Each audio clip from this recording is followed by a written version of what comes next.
welcome to episode 2 of the Milwaukee Beer Review. Again, my name's Josh Walters. Ross Siegel. And we're here to do a little bit of a continuation of our Density Day video. So if you got to catch our first Density video, we talked a little bit about the base Density beer from Good City Brewing Company, which is their bourbon barrel-aged stout. It comes out on Density Day every single year. We also reviewed their coffee variant of that same base beer. If you're looking for those, check our description within this video.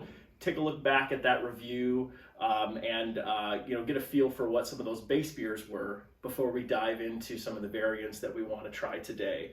I think we want to let everyone know that there is still some Density available online. So in our last video, we kind of linked the description of what was out there. If you're looking for some of this still, you can still find some. They've got some of their Density beer out there. So take a peek if you're still interested in finding some of this good stuff. Outside of that, I think the other thing we wanted to state is just that we haven't tried any of this stuff at all. So this is our first time trying any of these variants. Our previous video, that was our first time trying any of the 2020 beers as well. So these are legitimate reactions to what we're feeling as we try some of this stuff for the first time. So no, I'm excited to dive into these. We, as he mentioned, we had the base and the coffee variant last time around. So we're going to try the remaining 4 variants today. We're going to start off with high density. So high density is a 14.9% ABV. Is basically it's very similar to the base beer. What they're doing with this is also not only just bourbon barrel aged, but they port barrel aged to kind of give it a little more higher alcohol content and higher, just different taste notes. I'm excited to try it. So ready to pour? All right, let's do the pour. All right, so we'll get this open and we'll see how it pours and see how it looks. So right off the bat, you can see that nice dark color. Not a lot of head coming up, which doesn't mean much, but you definitely saw that with the base and the coffee variant. There's a little more of a head involved in this. This does appear to be thicker and darker than what we've previously had so far. And I can tell you from right now, I can already smell it. All right, well, let's get a little nose on this thing. See what we think. It's very bourbon forward. As anticipated. Yeah. With the higher ABV on this beer, I'm not surprised by that at all. No, not at all. You do get a little bit of like that. I can tell that it's port barrel aged. Like there's just a little bit more to this beer than what you'd expect in a typical BBA. All right, well, let's give it a shot. Yeah, cheers. Cheers.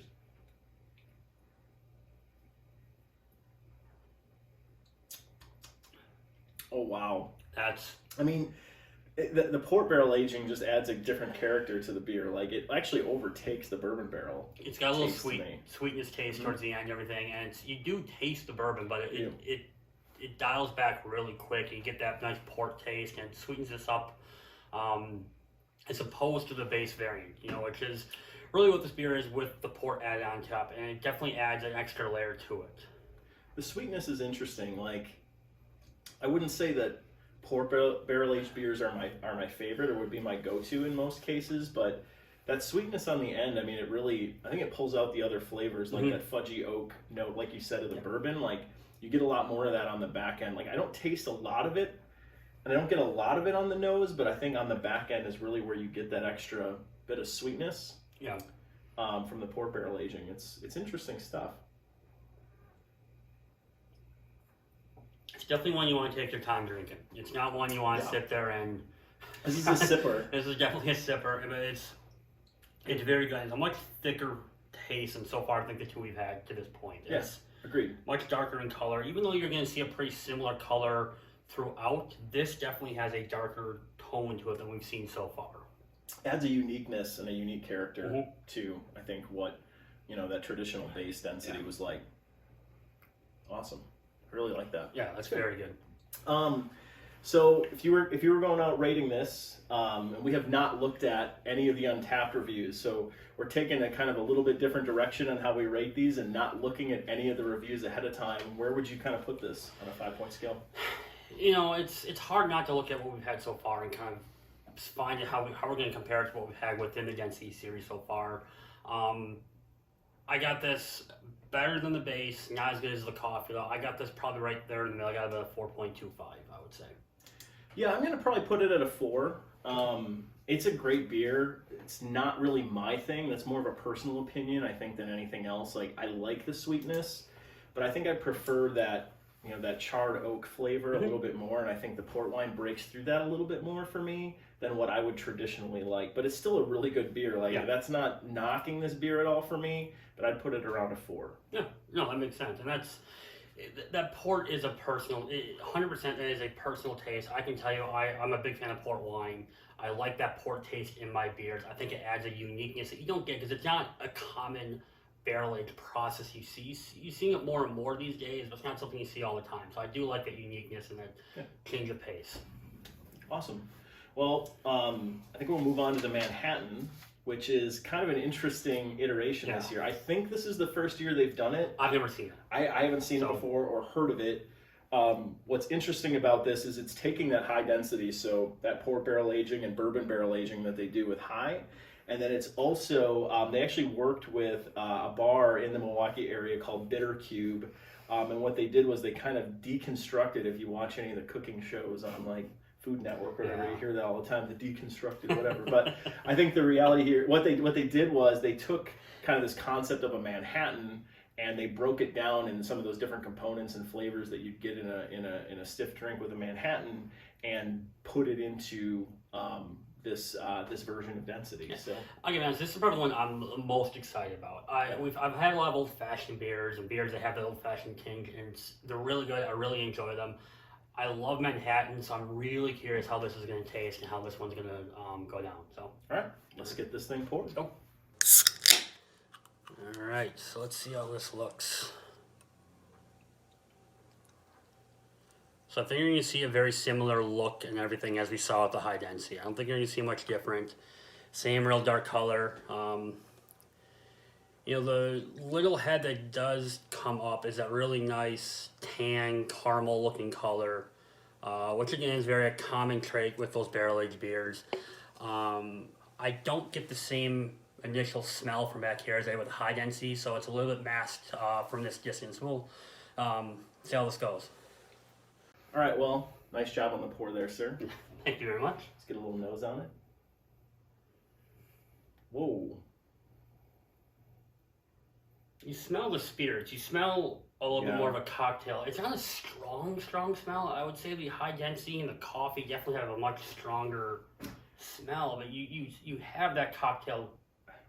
I can't remember the last time I had a Manhattan, so I probably should have had one before we did this video just to kind of, you know, contrast and compare what some of those notes might look like. I don't know when the last time you had a Manhattan was. Recently, I've had haven't had one in a little bit. Normally try to make them at home. I mean, Manhattan is just, it's alcohol and alcohol and alcohol. It's not much. You're gonna I get that bourbon or in comparison to like the high density, just the standard. I'm getting like almost a sour character to it, like on the nose. Just like if you really kind of. I see what you're saying. Yeah. There's like a little bit of a sour twinge to it that I don't think might be was some there of those bitters that they have in there. So Yep. All right. Well. All right. Give it a shot. Cheers. Cheers.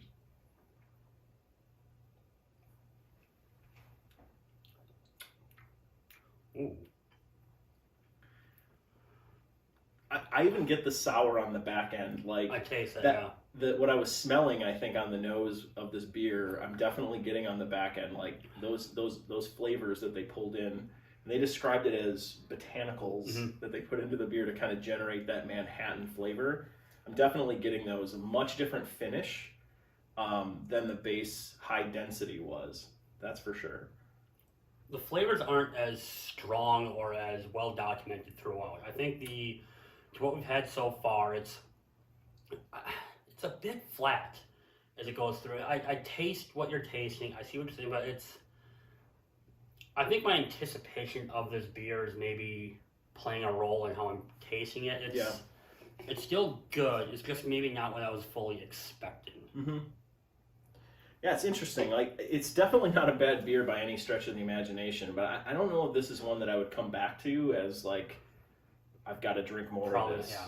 It's a unique taste. I think for those who really like Manhattans and think, yeah, this will be that I don't think you're getting that quite as much as you would hope. But for those who like those beers that have kind of that cocktail spirit taste to it, you're going to like it. You're going to really enjoy it, and you're going to have, it's going to be something you enjoy. It's just, I'm not getting that full-blown Manhattan taste I was kind of hoping for, thinking. Yeah, I think when you think about like a variant, you're really trying to, differentiate the beer from kind of its predecessor, right? When you think about a variant and adjuncts and how it changes a beer. And I'm not getting a massive, there's definitely change there, but I wouldn't say it's significant. So for me, if I'm rating something like this and kind of comparing it to what the base high density was, I'm probably rating this right around the same number. Again, not a bad beer, and if I'm looking or diving down for an evening and I'm looking for a bourbon barrel aged beer, or something like this with port wine barrel aging on it, I mean, this is something I would definitely drink. But I don't know that I would change the rating on this much from what I saw from the high density. For me, it's good. I'm gonna probably be closer to 3.75.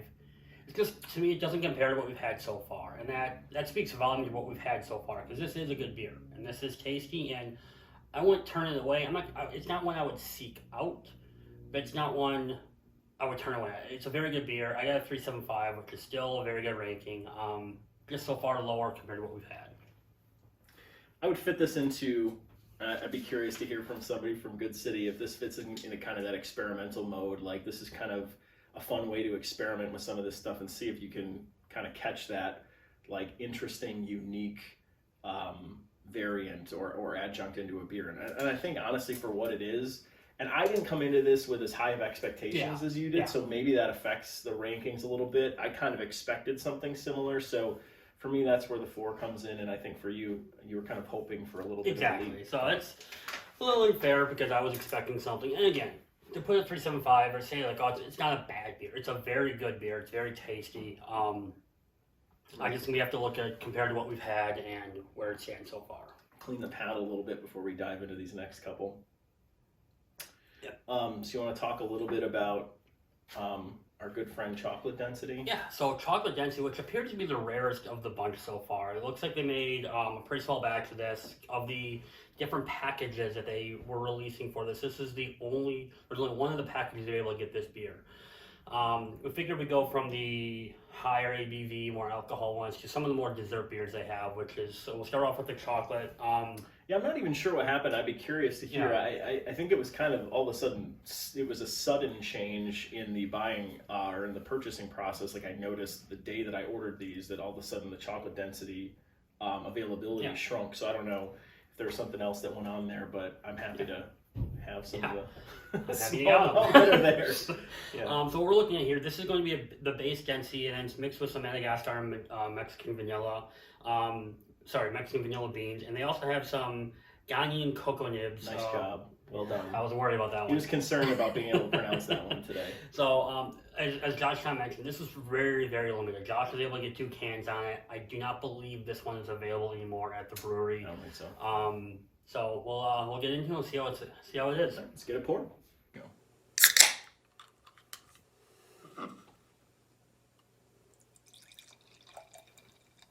All right, so as we're pouring, you get a little more head so far with these. Seems a little thinner than the 2 we've had so far, but I mean, still a very thick, dark color beer. Head is more prominent, but again, not a large head by any means. Still that more of a tan color, not so much that dark barrel-aged color. Not getting any sort of sense from back here, but let's get a closer look. All right, diving in a little closer. Let's get a nose on this thing and see what we think. Ooh. You can smell that chocolate. You can smell the chocolate. More bourbon smell than I was expecting, given what we have with the coffee, but still that chocolate is very prominent in there. I'm not getting a lot of bourbon on the nose. Maybe it's just me, but I'm not getting a lot of bourbon. Like, right up front, I'm getting like dark chocolate. Nope. Like, I'm getting like rich, dark chocolate on the nose. That's the prominent notes that I'm getting from this. I'm like almost getting no bourbon. Let me see something. Yeah. Some high density. Chocolate. Okay. Now I get more of the chocolate. Now more of the...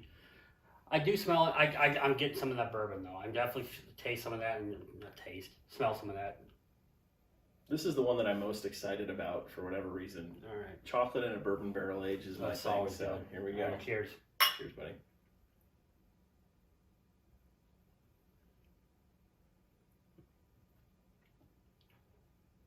Lots of chocolate. Whoa. That's a lot of chocolate. It's a lot of chocolate. Like, I would compare this to the coffee, and we talked about the coffee in our last video, but like the coffee adjunct was like so prominent in the beer. The chocolate in this is just, it's powerful. It's up front too, and it almost changes as you go. Like you get much more of a kind of sweeter chocolate up front as it goes. You get more of that dark chocolate, that kind of a little more bitterness towards the end. Like not in a bad way, just like dark chocolate bitterness, but that chocolate up front, it really punches you in the mouth that first sip. And how smooth it is. Again, I think going back to similar to how we reviewed the coffee density, this one just has kind of a smooth character to it. I don't know if it's the adjuncts or what it is in here, but I'm just gonna say that I just kind of, because this is now the 5th of the density ones we've had, and there's a distinct difference between each one so far, and I think that's really well done. That's not something you see all the time. You have variants of a specific beer that they release from other breweries. I've had it where you get those variants, and it's basically the base beer with whatever a little bit towards the end. This is a very these are 5 different beers to this point, 4 different beers. I think if you're starting with this beer, so I think maybe one of the interesting parts of this, even just your note about how you were getting a lot of bourbon on the front and with the nose. I'm not, and I'm wondering if that is from starting with some of these higher ABV beers and kind of the powerful notes within the port wine and the high density. But I would say if you're starting with this beer, and now I'm getting a little bit more bourbon on the nose as I drink a little bit more of it. I'm getting a little bit more on the nose. I think it's kind of coming back to me, but the chocolate is still there. It's really, really prominent. And on the back, you're getting that traditional bourbon barrel, oak, fudgy, and then the chocolate adjunct, I think, takes the kind of the chocolate notes of a bourbon barrel age that you get kind of traditionally and expanding upon it. Just kind of adding some gradient there, making it a little bit more powerful on the chocolate side. And the weird thing is, I did say kind of at the beginning, we're going to start with the higher ones and then go to the kind of what maybe people consider a dessert beer. I don't know if I would quantify this as a dessert beer. It's a good stout that you can drink anytime. It's not, I mean, you can always drink stouts up for dessert, but this I would not quantify as a dessert beer. It doesn't have those dessert notes to it. It's not ultra sweet. No, not at all. It's definitely got some bite to it. You can tell it's a bourbon barrel aged beer, but it's not like that traditional sweet beer that you'd have for dessert beer. Yeah. So, what are your thoughts? Very good. At this one, I probably have it about a 4.25. I think it's very, very good. I would definitely seek it out. I would definitely go find it and order this if I could. Seek the good? Seek the good, exactly. Well played. Yeah. Very good. It's, higher end so far what we had. I'm really enjoying the variants we have off this. Yeah. It's a lot of fun. Like I said in the last video, I think all these different variants and getting a hold of them, right? Some breweries, you can't get a hold of the variants. It's impossible. Yeah. So actually being able to get a hold of them and kind of, cross-compare some of these differences has been pretty fun. So what would you rate it? 4.25. Is that what you said? Yeah. I missed that. I totally missed this rating. 4.25. I would put this around a 4 as well. Okay. And I think maybe to me, this was my high expectations punching me a little bit because I went into this one like, ooh, that chocolate is just gonna punch me in the face. But it definitely did. It's there. It's powerful. It's strong. But I think I was expecting a little bit more out of it, maybe than what I'm getting. But still a really great beer. Yeah. I'd put it as a 4 as well. All right. So we're moving on to the last of the variants. So what we got? We got s'mores density. So s'mores, yeah. So s'mores is similar to the chocolate in that it's another variant off of the base density. The difference here is they've added some graham cracker and toasted marshmallow flavors to that base density. So they're taking the Madagascar and vanilla Mexican vanilla beans that they put into the initial batch of the base density, and they're adding that graham cracker and marshmallow flavor to it. So this is going to be another interesting one, maybe into that dessert category, although with what we saw with the chocolate, maybe not. And I think we forgot to mention with the last one, so we're just going to play a little catch-up here. This and the chocolate both falling at 13.7%. Oh, yeah, yep. Good call. So they're a little bit less than the higher ones we've had so far, but they're right in line with the base and the coffee that we had on the previous show. All at 13.7. Yep. Well, let's get it poured. All right, the last of the bunch.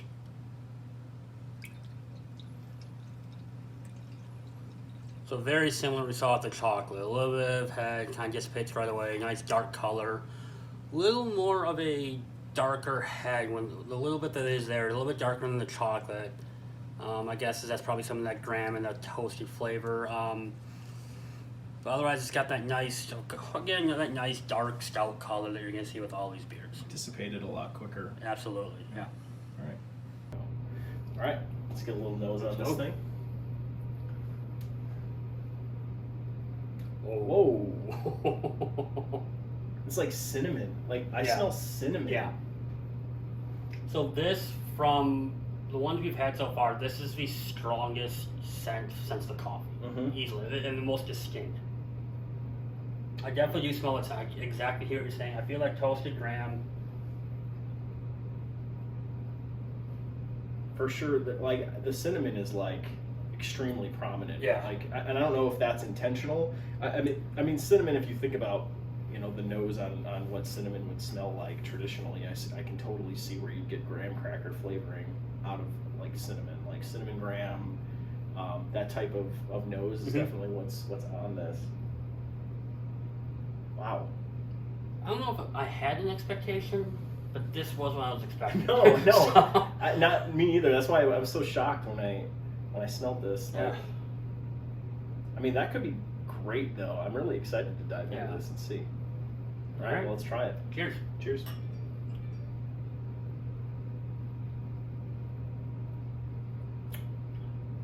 Wow. It definitely doesn't taste like cinnamon to me. I'm definitely getting more of the graham cracker flavor. I don't get a lot of marshmallow, but I wonder, actually, on the finish, I'm getting more marshmallow. I get the marshmallow in the end. It's got that sweet. This I would say is a dessert beer. This definitely quantifies more as a dessert beer than we've had so far. The cinnamon flavor I'm not gonna lie, it's scared me because I've had beers that have cinnamon or spice in it. It's not something I'm a fan of. I don't like that taste. I feel it's, especially up front, it's really good, and then the more and more you drink it, that flavor just overpowers everything, and it becomes difficult to drink. So when I smelled that cinnamon and everything up front, a little cautious, but I don't taste that. And I mean, we'll see what happens as I keep going, but I definitely taste that marshmallow towards the end, and that toasted graham up front. It just smells really well, actually. It does. I'm trying to decide how much I like that, though. Like, for me personally, just my personal opinion, I think initial gut reaction, trying this as the last of 6 in a series, I'm impressed with, I think, the targeting of the flavors here. I think they're there. Like, you're looking for something that has s'more flavor to it, and you're looking for a bourbon barrel aged beer. This fits that area very, very well. I think for me, like, I'm a huge graham cracker fan. That sounds weird, but like, I like graham crackers, like Teddy Grahams. Yeah, of course. Teddy Grahams. So I really like honey graham crackers. Yeah. I'm not a big s'mores fan, which is kind of weird. But for me, I think this falls a little bit lower than where I was anticipating. Only not because it's a bad beer, but I think just my own palate. I think from a rating perspective, in comparison to all the rest of the beers that we have here, I think this is probably my least favorite one that we've tried. I can't argue that too much. I think for me, I like dessert beers. They're not something I seek out though, because it's those sweeter barrel-aged stouts are just, if I want a barrel-aged stout, I want bourbon. I want those strong barrel-aged tastes. If you want something that tastes like a s'more, this is it. I mean, I was trying to think as we're doing this or we're walking up to this, I don't think I've ever had a s'more beer to this point. This might be my first one, so I don't have anything to compare this to. Yep.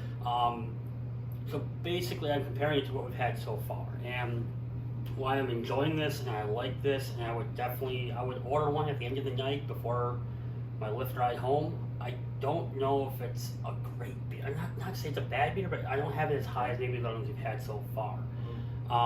If I gotta put this on our scale, I'm gonna put it probably pretty similar to what I had with the Manhattan, and then put it at 3.75. And that's again to what Josh kind of said. It's more my taste, my palate. I'm just not a huge dessert beer fan.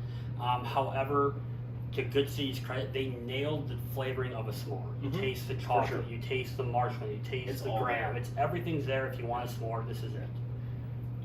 Yeah, I think for me, like I said before, I think this just, this isn't, if I'm looking for a beer, if I'm looking for something in this category to have, would I drink this? Absolutely. Would I go out looking for it? I don't think so. I'm looking for something more in line with what we got from the coffee. I'm looking for something more in line with even the high density, even though, it's not really my thing. I'm looking for something in that category. This is still really great, but I don't think I'd go looking for it. And so when I look at numbers here from rating scale, if I was throwing this in on Untappd, I'm thinking probably a 3.75 is where I'd have this one sitting. So, on that note, going back through all these different beers, the last video, everything that we tried, we wanted to kind of put together some form of a consensus on what the order should be. How do we rate these? Do you kind of want to start, your order 1 through 6? Yeah. So look at these beers. I had the coffee as the number one for me. I had it at 4 or 5. It nailed everything you want in that barrel-aged coffee style. The coffee flavor was great. It wasn't extreme, and it wasn't so subtle. Everything. The smell was great. I mean, that was one of the best coffee beers I've ever had. I get that at 4 or 5. I have that followed by the high density and the chocolate, which I both put about 4.25. So like I'm even marks. That's second on my list. The chocolate was good because it didn't have as much as that chocolate was there. It wasn't that sweetness or that dessert that I was a little worried about going into it. So all in all, very good. And the high density was great. I love my high ABV beers. That one was very good, very tasty. You tasted a nice port wine barrel taste to it, a little sweetness towards the end, which just had a little nice twinge as opposed to what we've had so far. After that, I have the base, which is a very solid beer. I had that at 4. Strongly recommend it. It was a very good beer. Having it at 4, good score. Very nice base beer as far as the barrel age goes. And then at the end, I had the s'more and the Manhattan at 3.75. Looking at that, I think there's 2 things that kind of played into that. I think the s'more, just not overly my style. I don't love dessert beers. They're very hit or miss. That one's very good, just not something I really seek out. And the Manhattan, maybe my expectations got the best of me. I just was hoping for something different or better, and it just wasn't exactly what I was hoping for, but still very good. To say the worst beer on this list is a 3.75, that means it's a very good rollout. Yep, it's a very good rollout. Agreed. So similar to you, the coffee, I think we both agreed. The other day when we tried these, the coffee is my number 1. Definitely top of my list. I love those coffee notes. I'm a huge coffee fan, and I think just the way that the coffee profiled into the base density was fantastic. It just added a whole new dimension to the beer, and I really enjoyed that. For me, I would actually put the base density at number 2. I put it right behind the coffee. I know from a rating perspective, I had the coffee higher, and then the base at a 4.25. That was the second, highest ranked beer that I had was the base. And to me, when I'm looking for a bourbon barrel aged beer, that base beer is kind of home to me. That's what speaks to me. That's one of the things that's gotten me into these types of beers is kind of that base beer. So I think for me, those are always going to be just a smidge higher than maybe some of the other beers in a variant series are. I think after that, I'm actually going to go with the high density. As much as I kind of said those aren't for me, I think it was a really good combination of that bourbon barrel, that port wine aging. It was a really solid beer and very drinkable. I really enjoyed that. The chocolate comes right after that for me at number 4. I think the chocolate was really, really great. I enjoyed the chocolate. I think I was expecting a little bit more, but at the same time, on the nose, it was pretty fantastic. It was pretty fantastic. The Manhattan comes right after that at a 4.0. I think it was still a really good beer. I don't think it did enough to make the high density significantly better. It was just different. So to me, I put that down there. And then the s'mores, unfortunately, I mean, it was still a really solid beer. It was really great. But I just don't think it was for me, in my personal opinion, it didn't quite elevate the base beer to an area where it's something that I want to drink consistently. Yeah. So that's kind of my rankings. I think we were pretty close. Yeah. Some things we agreed on, but there's your ratings for this year's release of Good Cities Density. So these are in Untapped. I know we're big fans of Untapped. It's a nice way to kind of just seeing track of what's going on in the area, what people are ranking, your friends, everything. So looking at these in Untapped is something we wanted to look at. We talked about the coffee and the base last time. So the s'more, they have it at 417. So far the consensus is slightly higher than what we have it at, which is, it's good. I mean, again, it was very good, and that makes, I see where that falls in line. Yep. We got the Manhattan at 424. So again, the consensus is higher where we're seeing it. We have the high density at 441. I'm not surprised by that. It is a very, very good beer. The 441 is very well deserved. I think we both had about 424, so somewhere in there. Yep. The and then the chocolate is at 428.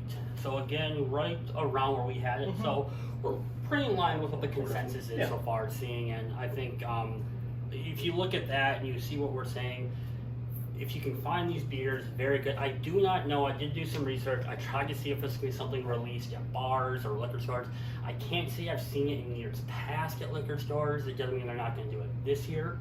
But I would say if you definitely want to get to the brewery as soon as you can order it online. Probably your best bet. Make a nice, quick, seamless transaction at the brewery. So what we got coming up?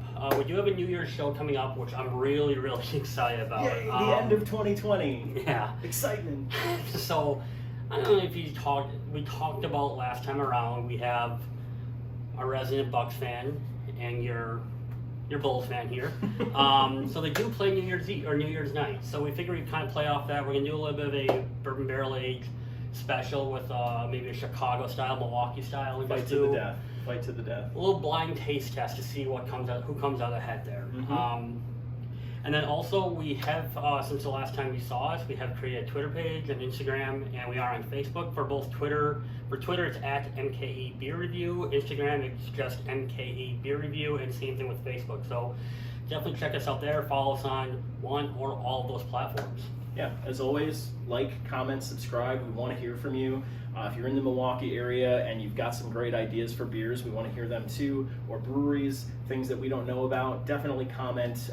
We'd love to hear from everybody in the community. Absolutely. And if you're outside the community and you're interested in doing some beer trades or kind of sharing some of the different regional areas of the country, we'd love to do that too. So we're here. We're going to keep rolling, and we'll see you on New Year's Day. See you in the New Year, guys. Have a good one. Have a good one.